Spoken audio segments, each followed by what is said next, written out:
Allahumma salli ala Sayyidina Muhammad wa asghiri zalimin bi zalimin.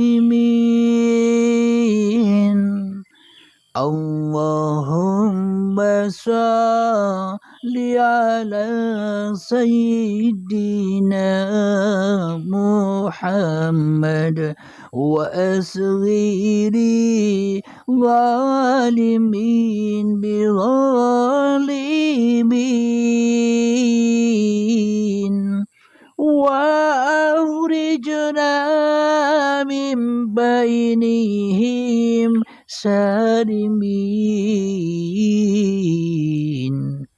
وعلى آله وصحبه أجمعين. Assalamualaikum warahmatullahi wabarakatuh. Bismillahirrahmanirrahim. Ashhadu an la ilaha illallah wa ashhadu anna Muhammadar Rasulullah. Allahumma salli ala Sayyidina Muhammad wa ala ali Sayyidina Muhammad. Rabbis rahli sadri wa yassirli amri wahlul 'uqdatam min lisani yafqahu qawli. Amin. Bismillahirrahmanirrahim. Salam ta'zimku selalu, salam hormatku selalu buat para sahabat-sahabatku tercinta, baik yang ada di dalam ataupun yang ada di luar negeri. Semoga kita semua senantiasa di dalam kasih dan sayang Allah Subhanahu wa ta'ala. Amin ya rabbal alamin. Marilah kita awali dengan mengemahkan kalimah-kalimah thayyibah. Subhanallah walhamdulillah wa la ilaha illallah wallahu akbar wa la hawla wa la quwwata illa billahil aliyyil azim. Sadaqallahul azim. Tema di subuh yang indah ini tentang keabadianku ini bukti keabadian atau kekekalan Allah. Jadi bukti keabadianku adalah bukti bahwa keabadian Allah Subhanahu wa ta'ala, yakni sifat baqo, keabadian, kekekalan, sifat kekal. Kekekalan diri manusiaku inilah tanda bukti kekekalan Allah. Jadi ada dan tiadanya diriku, ada dan tiadanya dirimu, ada dan tiadanya diri semua manusia yang ada sekarang ini. Inilah tanda bukti keabadian Allah. Inilah tanda bukti kekekalan Allah. Bila tak ada keabadian Allah, bila tak ada kekekalan Allah, maka tak akan pernah ada dan tak ada. Maka tak akan pernah ada taat dan maksiat. Maka tak akan pernah ada lupa dan ingat. Maka tak akan ada pernah taat dan maksiat, sakit dan sehat dan sebagainya.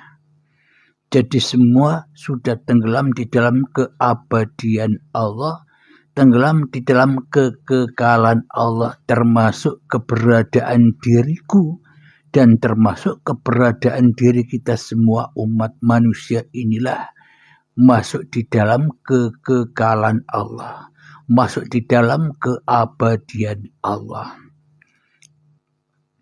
Alhamdulillahirabbil alamin. Jadi bila kita kaji dengan sebuah amal-amal ibadah yang ada di tahapan syariat, maka kebalikan dari sifat baqo itu, kebalikan dari sifat abadi atau kebalikan dari sifat kekal itu adalah hudus. Adam, hudus, fana. Yakni kebalikannya adalah sifat fana. Adam, hudus, fana, yang mana tentang sifat wujud dan adam sudah kita kaji. Tentang sifat qidam dan hudus sudah kita kaji. Sekarang kita kaji tentang sifat baqo wal fana. Sifat keabadian Allah dan sifat kerusakan Allah. Jadi jangan dianggap yang abadi itu Allah, yang rusak itu manusia. Jadi bila manusianya tak ada, ya semuanya adalah panggung sandiwaranya Allah yang merusakkan manusia. Sama halnya dengan sifat hidup dan mati. Manusia tak punya sifat hidup dan manusia tak punya sifat mati. Kenapa? Karena sifat hidup dan sifat mati hanyalah milik Allah. Sifat mati di sini bukannya Allah itu mati, akan tetapi hidup dan mati seluruh makhluk ini di dalam genggaman Allah. Inna salati wa nusuki wa mahyaya wa mamati lillahi rabbil alamin. Sesungguhnya solat dan ibadahku, bahkan hidup dan matiku, hanyalah lillahi rabbil alamin, hanyalah milik Allah. Jadi manusia ini tidak berhak hidup pun juga tak berhak mati. Kenapa? Karena manusia hanyalah makhluk. Makhluk itu tak bisa hidup pun tak bisa mati. Karena yang menghidupkan dan yang mematikan makhluk ya Allah itu sendiri. Sama halnya di sini, yang mengabadikan, yang mengkekalkan dan yang merusakkan makhluk ya Allah sendiri. Bukan makhluknya yang punya sifat abadi, bukan makhluknya yang punya sifat rusak. Selama ini kan kerusakan ini kita sandarkan kepada makhluk. Kenapa? Karena kita anggap selama ini makhluk bisa merusakkan dirinya sendiri. Maknanya makhluk bisa berkehendak di luar kehendak Allah. Namun jika makhluk tak punya kehendak di luar kehendak Allah, tak sebiji darah pun bisa bergerak kecuali tanpa izin Allah, berarti kerusakan ini kan ya bukan miliknya makhluk. Akan tetapi kerusakan ini ya miliknya Allah. Fana.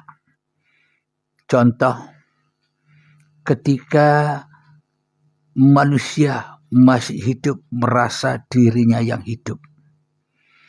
Ketika manusia sudah mati, sudah dipendam di tanah, sudah hancur bersama tanah, tinggal tulang belulang, apakah manusia bisa bilang, aku hancur? Bisa manusia bilang, aku hancur lebur. Pasti yang bilang hancur lebur ya hidup yang ada pada hidupnya orang lain yang menyaksikan kehancuran mayat-mayat itu. Bukan mayatnya sendiri yang bisa bilang, aku hancur, aku mati. Tidak bisa makhluk itu berkata apa-apa. Tak sebiji darah pun bisa bergerak tanpa izin Allah. Berarti yang bisa mengatakan, yang bisa mengadakan kekal dan rusak abadi dan hancur, ya Allah sendiri. Maka dari itu babakan ilmu hakikat dan makrifat ini bila masih bersandar kepada makhluknya, maka ilmu hakikat makrifat ini masih makrifatun nas. Sulit untuk kembali kepada makrifat Allah. Kenapa? Karena manusianya masih berperan sebagai orang yang merasa makrifat. Karena makrifat manusianya belum putus dari hawa nafsunya. Jadi bila sesungguhnya makrifatullah itu enak loh, enjoy saja. Tinggal digerakkan Allah, tinggal ditampilkan Allah kemanapun ditampilkannya. Enjoy saja. Alhamdulillahirabbil alamin. Kembali kepada bahasan keabadianku, inilah bukti keabadian Allah. Kekekalanku inilah tanda bukti kekalnya Allah. Maknanya bila tak ada Allah, ya tak ada aku. Bukti adanya aku, ya karena bukti adanya Allah. Berarti dimanapun Allah berada, ya disitulah sifat-sifatnya Allah. Ya disitulah wujudnya Allah. Ya disitulah dahulunya Allah. Ya disitulah kekekalan Allah. Ya disitulah keabadian Allah. Bukan milik makhluknya. Dan kebanyakan manusia lagi beranggapan kebaikan hanya milik Allah. Sedangkan keburukan hanya milik manusia. Nah, di sini seolah-olah manusia itu musuhnya Allah. Seolah-olah di sini manusia itu saingan Allah. Dan seolah-olah di sini ada dua Tuhan. Ada Tuhan kebaikan, ada Tuhan keburukan. Maka manusia selalu menjadi saingan Allah. Maka dari itu manusia tidak rela, tidak ridho bahwa hidup ini Allah. Karena manusia tidak mau disaingi Allah. Dan seolah-olah sifat wujud bagi Allah, sifat Adam bagi manusia. Tapi prakteknya Allahnya yang Adam, manusianya yang wujud, kebalik. Kenapa? Karena manusia tidak mau disaingi oleh Tuhan. Karena manusia tidak mau dikalahkan oleh Tuhan. Tuhan saja yang kalah. Allah saja yang gaib. Aku yang wujud kok.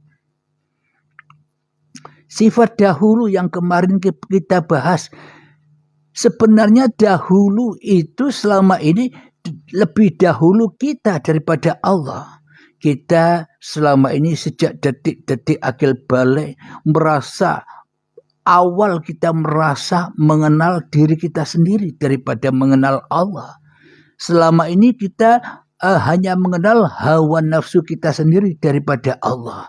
Kenapa? Allah belakangan. Kenapa? Karena kita baru belajar ilmu ketuhanan. Karena kita baru belajar ilmu tauhid. Karena kita baru belajar ilmu hakikat dan makrifat, berarti Allahnya kan baru. Allahnya belakangan. Padahal di dalam sifat wajibnya Allah, qidam Allah dahulu dan hudus manusia yang baru. Akan tetapi di sini kebalik praktek hatinya. Kenapa? Karena diri kita tidak ada imannya. Karena diri kita tidak mau disaingi Allah. Jadi dibolak-balik yang seolah-olah benar. Tapi manusia tidak menyadari bahwa manusia termasuk saya selama ini sudah mengikuti langkah-langkah setan. Ya tersesat terus. Ya tidak bisa kembali kepada Tuhannya. Wong manusianya ingin jadi Tuhan sendiri bagi dirinya. Alhamdulillahirabbil alamin. Kembali lagi kepada sifat keabadianku adalah tanda bukti keabadian Allah.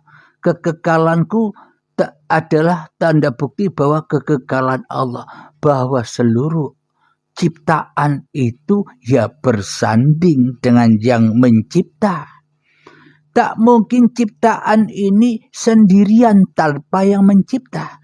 Tak mungkin Abdul Halim ini bisa ada sendiri, bisa wujud sendiri, bisa hidup sendiri, bisa berkuasa sendiri, bisa bergerak sendiri, bisa ngomong sendiri, bisa melihat sendiri, bisa mendengar sendiri, bisa makan sendiri, bisa minum sendiri, bisa sholat sendiri, bisa ngerokok sendiri, bisa ngopi sendiri, bisa ibadah sendiri, bisa zikir sendiri tanpa uripe Allah. Ya ndak mungkin lah itu lakunya Abdul Halim semuanya.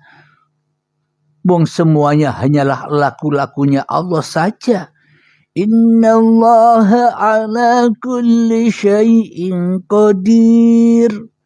Sesungguhnya Allah berkuasa atas segala sesuatu, ya termasuk semua yang ada di dalam laguku dan termasuk semua yang ada di lagu Anda semua umat manusia.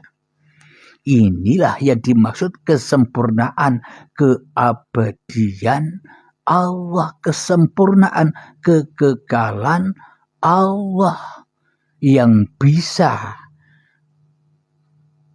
menyempurnakan antara abadi dan rusak, yang bisa menyempurnakan kekekalan dan kerusakan.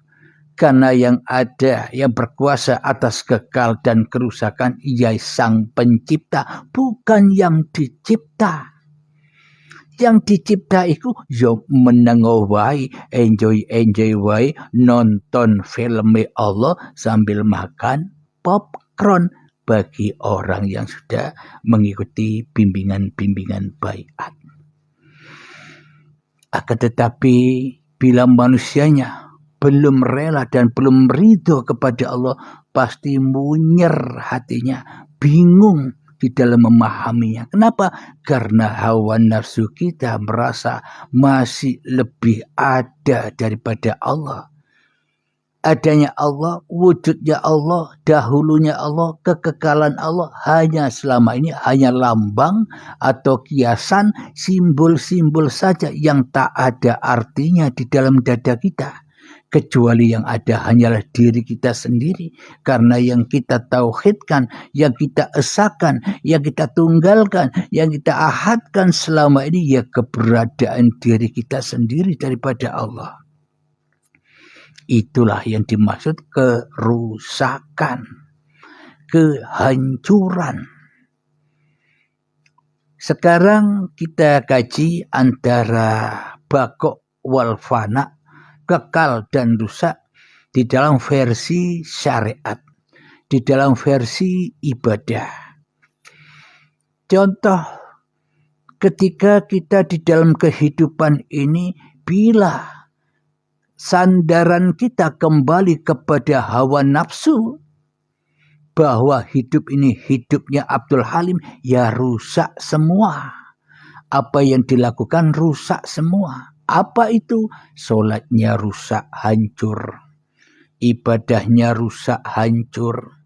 Zikirannya rusak, hancur. Kenapa? Karena bukan berzikir kepada Allah, tapi mung bengak-bengok ngucap Allah wae, tapi mung bengak-bengok ngucap subhanallah walhamdulillah wala ilaha illallah wallahu akbar la haula wala quwata illa billah, hanya diucap-ucapkan dengan bengak-bengok wae.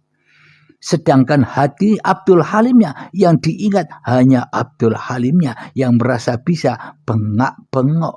Abdul Halimnya yang merasa bisa bengar-bengor. Ya rusak. Karena yang diingat, karena yang dizikiri bukan Allah, tapi Abdul Halimnya lagi berzikir kepada diri Abdul Halimnya sendiri yang merasa bisa berzikir, yang merasa bisa ingat, disangka bengak-bengok, disangka mengucapkan Allah, disangka mengucapkan subhanallah walhamdulillah wala ilaha illallah Allahu akbar, itu sebuah zikir. Salah, itu bukan zikir, itu deleming wae. Halusinasi. Yang dikatakan zikir itu di dalam hatinya ada siapa? Bila Abdul Halim yang ada, bila diri Anda yang ada di dalam hati Anda, nonsen. Muhal kita ngaku-ngaku berzikir kepada Allah. Mung nyatanya yang wujud masih Abdul Halimnya. Mung nyatanya yang hidup masih Abdul Halimnya. Mung nyatanya yang berkuasa masih Abdul Halimnya atas zikir-zikirnya, atas bengar-bengornya ini. Akan tetapi bila Abdul Halimnya sudah tak mampu lagi bercerita, sudah tak mampu lagi hidup, sudah tak mampu lagi mati, maka saat itulah hanya Allah yang ada, dan yang mampu berzikir kepada Allah hanya Allah. Araftu Rabbi bi Rabbi. Aku mengenal Tuhanku dengan Tuhanku. Maknanya tanpa hidup, apakah aku bisa mengenal bahwa diriku manusia? Tanpa hidup, apakah diriku mampu mengenal bahwa diriku adalah makhluk? Tanpa hidup, apakah diriku mengenal bahwa namaku Abdul Halim? Inilah yang dimaksud kekekalanku atau keabadianku. Inilah tanda bukti kekekalan Allah. Keabadianku inilah tanda bukti keabadian Allah. Maknanya makhluk dan kholik itu selalu ahad, selalu esa, ora dewi-dewi yang seperti selama ini kita anggap, yang seperti selama ini kita bayang-bayangkan, yang selama ini kita halu-halukan. Padahal kita sudah bersama Allah, kok masih cari Allah? Padahal ikan itu sudah di dalam air yang menghidupinya, loh kok cari air? Aneh bin ajaib Abdul Halim ini. Alhamdulillahirabbil alamin. Itulah tanda bukti kekekalan Allah bersama makhluk ciptaannya. Keabadian Allah bersama makhluk yang diciptakannya. Alhamdulillahirabbil alamin. Inilah sifat yang ketiga, yakni sifat baqa wal fana, yang mana agar kita tidak halusinasi lagi, agar kita tidak bingung lagi memahami sifat-sifatnya Tuhan yang 20, sifat wajib bagi Tuhan yang 20, dan sifat muhal bagi Tuhan yang 20. Agar ngeh, agar nyata, agar logika di dalam hati kita masing-masing. Karena kitab-kitab suci itu bukan yang ada di luar itu, bro. Kitab-kitab sucinya Allah itu ada di dalam diri manusianya. Bila manusianya mau mensucikan manusianya di hatinya, sehingga Tuhannya maha suci di dalam hatinya, sehingga mudah membaca ayat-ayatnya Allah. Dudukku selama ini ternyata ayatnya Allah, bukan ayatku. Ternyata bicaraku selama ini ayatnya Allah, bukan bicaraku. Ketika aku naik motor, ini Allah yang menaik motor, bukan aku. Ketika sholat, ketika ibadah, ketika zikiran apapun itu, semuanya adalah Allah. Tanpa Allah, ya rauno kabeh. Tanpa Allah, aku pun janda ada. Inilah tanda keesaan Allah dengan makhluknya. Kenapa? Karena manusia ini adalah al-insanu sirri wa ana sirruhu. Manusia adalah sebuah rahasiaku dan akulah yang merahasiai manusia. Logikanya begini, biar kita tidak mudah dan tidak munyer-munyer kepahamannya. Contoh, baju yang kita pakai ini apakah tidak esa dengan badan kita? Apakah baju yang kita pakai ini terpisah dari badan kita? Bila baju ini terpisah dengan badan kita, ya telanjang terus kita. Maknanya bila manusia tidak menyadari bahwa dirinya sudah esa dengan Tuhannya, ya telanjang terus Tuhannya. Apa maknanya Tuhannya telanjang? Tuhannya goib terus. Yang wujud, yang nyata, yang jadi Tuhan, yang hidup masih manusianya. Inilah yang dimaksud Tuhannya terpisah. Maknanya badan dan bajunya terpisah. Akhirnya bajunya merasa jadi pencipta badan, seolah-olah baju ini bisa mengikuti badan, seolah-olah manusia ini bisa jaga-jaga Tuhannya. Aneh, yang tidak bisa apa-apa jaga yang bisa apa-apa. Aneh, yang tidak bisa bersiapa-siapa jaga siapa-siapa, yang punya siapa-siapa. Alhamdulillahirabbil alamin. Semoga saya khususnya dan kita semua yang sama-sama masih belajar ini semoga dipahamkan Allah, diberi hidayah Allah Subhanahu wa taala. Amin ya rabbal alamin.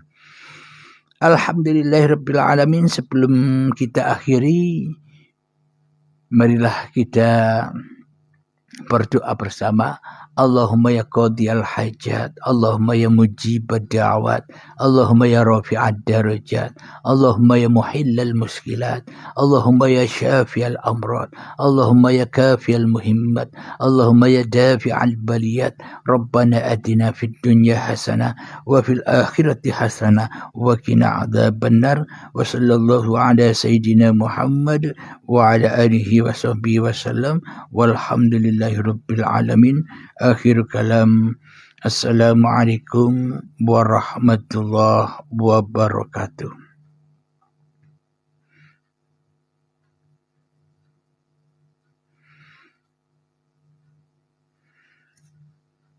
Alhamdulillahirabbil alamin. Kami ucapkan Waalaikumsalam warahmatullahi wabarakatuh bagi sahabat-sahabatku yang sudah mengikuti live ini. Kiranya bagi yang belum memahaminya silakan bisa bertanya-tanya tentang tema kali ini, yakni keabadianku adalah tanda bukti keabadian Allah. Kekekalanku tanda bukti kekekalan Allah. Silakan bila ada yang belum memahami boleh bertanya.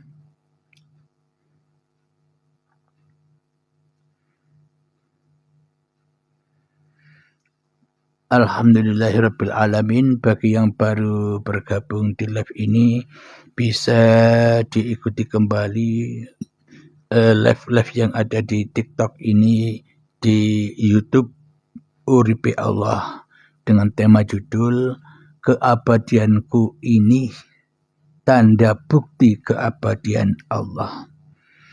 Oh, manusianya merasa abadi kalau begitu. Iya. Kalau manusianya tidak merasa abadi, ya mana mungkin yang abadi itu bisa menciptakan yang tidak abadi. Sedangkan yang berkata, sedangkan yang berperan di dalam yang tidak abadi itu yang abadi. Katanya manusia makhluk itu bersifat rusak. Ya, ketika kerusakan itu masih kita akui sebagai kerusakan diri manusianya. Akan tetapi pengakuan diri manusianya yang rusak ini tidak sesuai dengan kenyataannya. Apa buktinya? Allah yang rusak di dalam hati manusianya. Kenapa? Karena yang ada, karena yang esa, karena yang ahad, karena yang ditauhidkan di dalam hati manusia masih manusianya. Berarti bukan manusianya yang rusak, Allahnya yang dirusak oleh manusia tanpa disadarinya. Allahnya yang dihancurkan oleh manusia tanpa disadarinya. Sehingga semua perbuatan yang kita lakukan hanyalah linnas. Hidupnya linnas, sholatnya linnas, ibadahnya linnas, makannya linnas, minumnya linnas, apapun yang dilakukannya semuanya kembali kepada linnasnya, kepada manusianya. Kenapa? Karena yang wujud, karena yang hidup, karena yang jadi Tuhan masih manusianya. Alhamdulillahirrabbilalamin. Semoga bisa dipahami ya para sahabat-sahabatku tercinta yang saya takzimi. Silahkan bagi ada yang bertanya